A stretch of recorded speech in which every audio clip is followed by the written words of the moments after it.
Hello everyone, welcome to session number 8.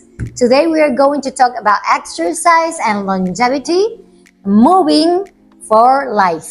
Reasons to include physical activity in your daily life. Reduces risk of chronic diseases, supports healthy weight, improves mood and energy, boosts your brain function, increases lifespan, and also very important, it can increase or improve the way you manage your blood sugar, which is a very common nowadays. Okay, so you should think about exercise as medicine. Why? Because doing daily activities can really improve a lot of different areas in your life. From, again, we already said it, blood sugar, it can decrease inflammation, it can boost your immune system, helps moving toxins out of your body. If you do walk, any bike clean, whatever you like, just moving is going to help your lymphatic to move. What is exactly the lymphatic system? The lymphatic system is the system that works along with the blood system to get toxins out. So your blood is carrying all the nutrients and getting all the toxins into the lymphatic system, and the lymphatic system is working with the kidneys, with the bowel movements, and with the liver to be able to eliminate all those toxins from the body. So daily movement is going to help your body to boost the lymphatic system and to be able to get rid of all those toxins naturally. There's different type of activities that you can do. Sometimes they ask me, which one is the ideal activity? Well, there's no an ideal one. I always get this question in my practice. And besides that, I'm not an exercise expert for sure. What I always say is that the perfect type of activity for you is going to be the one that you like. And because of that reason, you're going to be able to sustain on a long term. Consistency is the key. So, besides that, there's different type of exercise like cardiovascular type of exercise, or maybe other type of exercise that will indicate strength, like strength training, maybe doing weights as well. That would also depend on your goals. If you want to maybe lose weight, or if you want to improve your muscles in general, so then you will think about different activities according to your different goals. Age is important because according to your age, you're going to have also different goals. According to your daily activities, according to what you eat, your hormonal health, all those are different things that you can consider at the moment that you choose what type of exercise you do. But again, going back, besides your goals, you also need to consider what you like, because that is going to help you be consistent about the exercise. How many times a week? Also depends. If we think about an average, what we recommend to patients, we are talking about 2 to 4 times a week.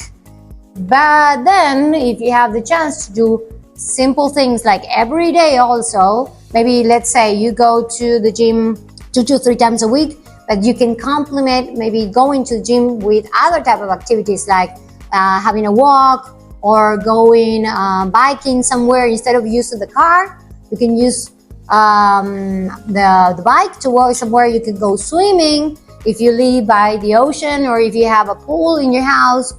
There's so many variables, there's so many options. The thing is that you have to be willing to implement more exercise in your life, and also considering, again, what is your specific goal, and choosing the type of exercise according to that goal. Types of movements to consider: cardio, walking, biking, dancing, strength training. So we can think about, in this category, we can include body weight, resistance bands, light weights. Then we have flexibility exercise, stretching, yoga. Maybe we can consider on there Pilates also.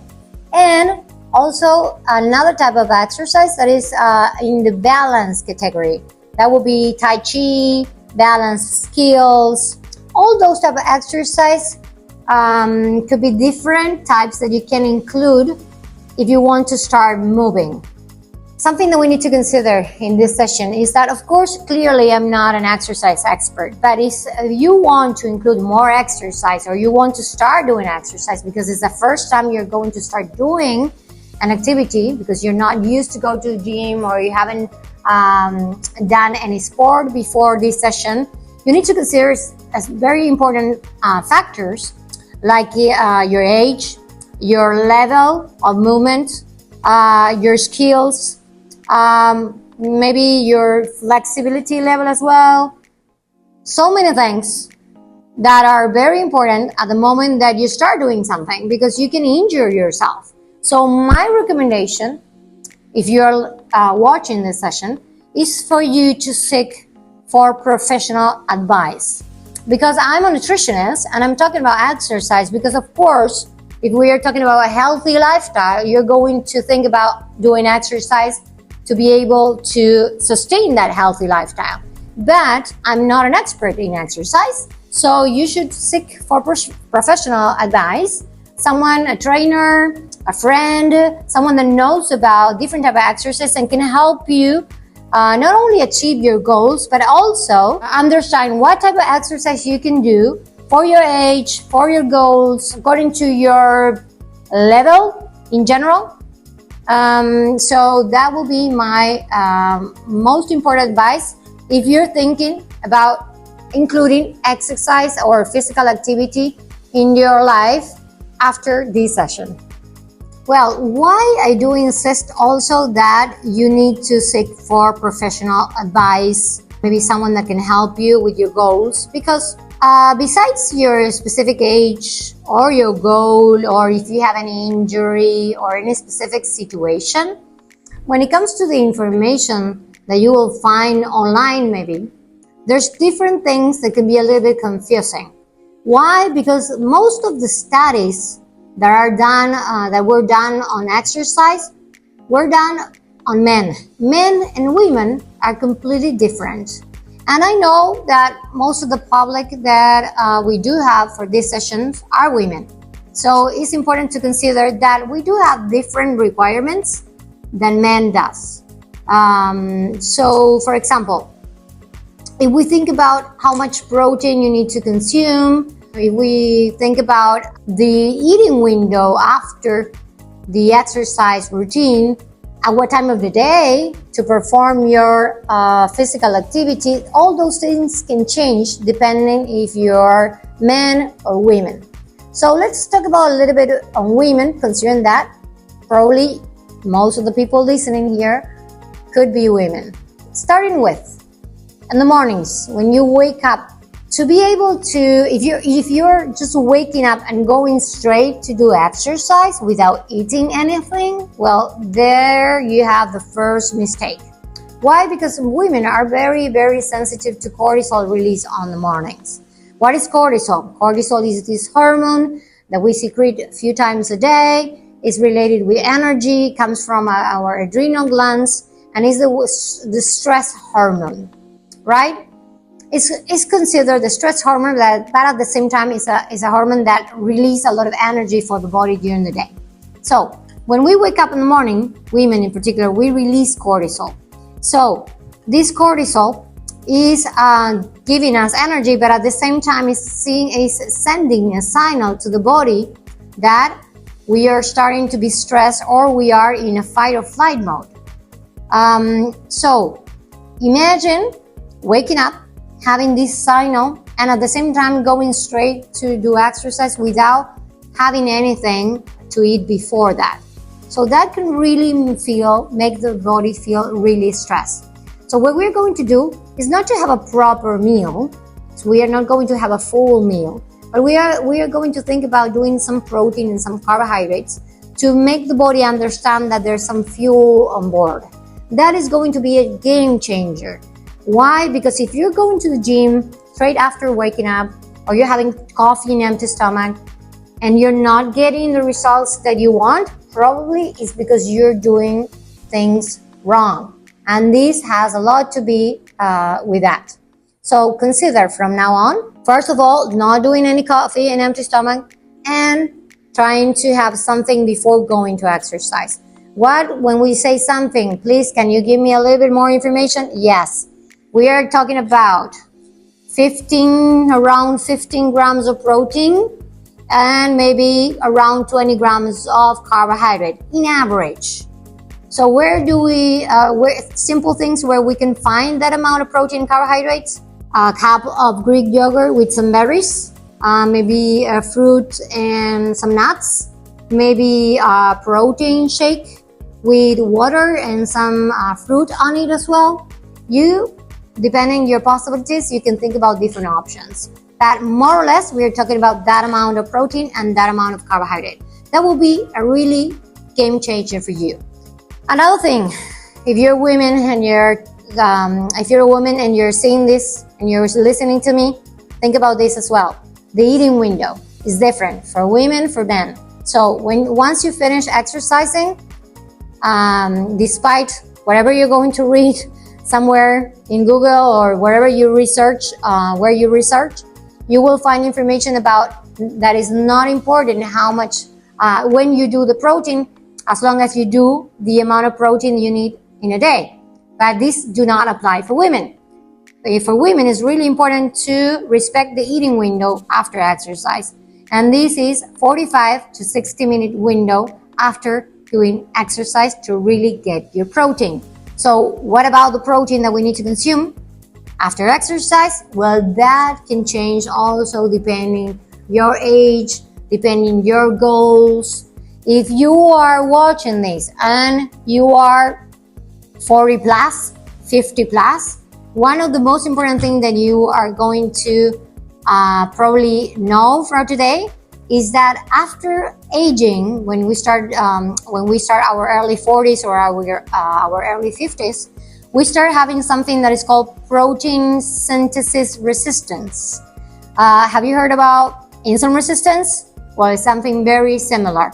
So when we do exercise, our muscle works, and out of the protein that we consume, we synthesize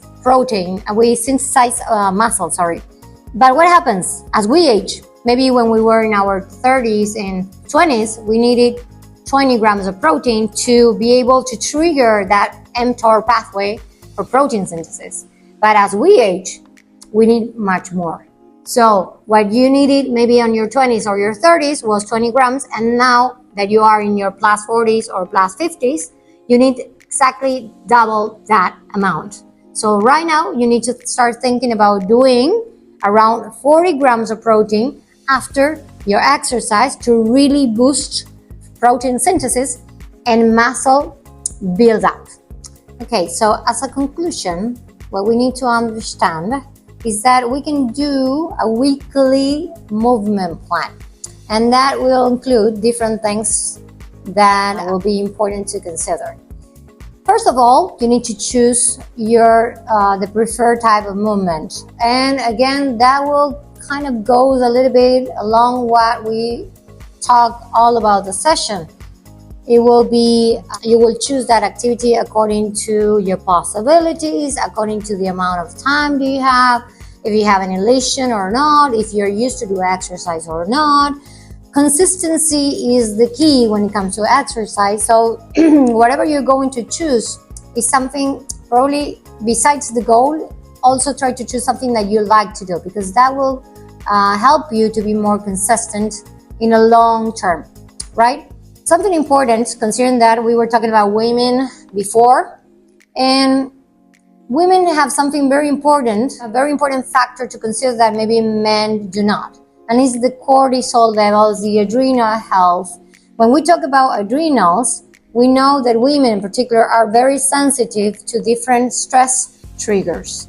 So if you have a stressful job, if you live in a stressful environment, and you're trying to do exercise to get away of that stress or daily stress that you're exposed to, so then the type of activity or the type of exercise you're going to choose, it has to go along with that.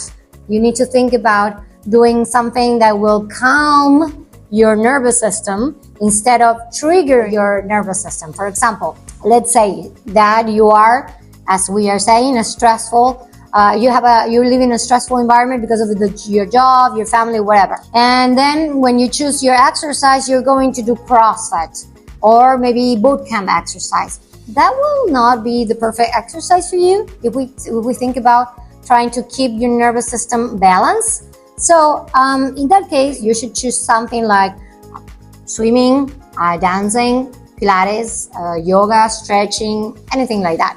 Maybe it's not perfect for your fitness goals or I don't know, something else, but at the moment, we need to first work on something that is going to help you balance your nervous system and then think about moving forward. So that is why it's so important to seek for professional advice, because someone that knows about exercise, an expert, a trainer, will be able to go with you along this pathway, to start with whatever is going to help you to balance that nervous system. And then when you already have that set up and you have more tools to be able to work on that stress level, then you can move forward and do another type of exercise that will work more on your strength or your muscles. And because of course, as women, you know that especially in plus 40, plus 50, we know already all the benefits that strength training have for us, meaning from the bone health to hormonal balances. Why? Because the muscle is considered an endocrine organ. So what that means is that the muscles helps balancing all the hormones in the body. So if you work more with strength training than other type of exercise that are going to hit more the cardiovascular health, like running or biking or I don't know, skating, of course, you will get more benefits on the bone health and the hormonal health. But again, it will depend on you, on your goals, on where the level that you start with, and also, as we were saying on the beginning, your stress levels. So you should choose also your physical activity according to your current stress level, and having in mind that exercise can also be a tool for you to balance your nervous system, which is really, really important according to all the things that we discussed in other sessions as well. So this also has to be with setting realistic goals. I don't want to be redundant about what I'm saying, but it has to be with everything. If you want to get benefit from exercise, if you want to keep consistency and be able to sustain this in the long term, you have to keep goals that you can sustain, realistic, simple as that. Schedule workouts like an appointment. I mean, why if you go to the hairdresser or to do your nails or I don't know, to the doctor, you set an appointment? Well, for this will be the same thing. It's important as everything else. So if you're going to do exercise, also save time on your week to do it, and that will help you to be more consistent and not to skip your sessions. And something really, really important that we haven't mentioned yet, that if you're going to do exercise, you also need to think about including rest and the recovery days in between. Because if you're going to exercise, you need to think that the rest in between the exercise session is equally important at the exercise days, okay? And here we can also include something else that we have talked about in our sessions, that is sleep. When you sleep, especially when you're having deep sleep, that of course is another topic, we are not talking about that now, but if you're having deep sleep, and sleeping is equally important to recover and to build your muscles while you're sleeping, while you are resting. So having a good rest during the week and including some recovery time between your exercise days, it's really, really important for you to consider, and that will probably be a game changer for you if you're not really getting the goals that you want with the exercise that you are doing currently. So movement is a gift for your body, for your mind, and for your soul. Keep moving. Exercise is medicine. Keep that in mind. And also remember, small steps will lead you to big changes. Your wellness journey continues. So see you in next session.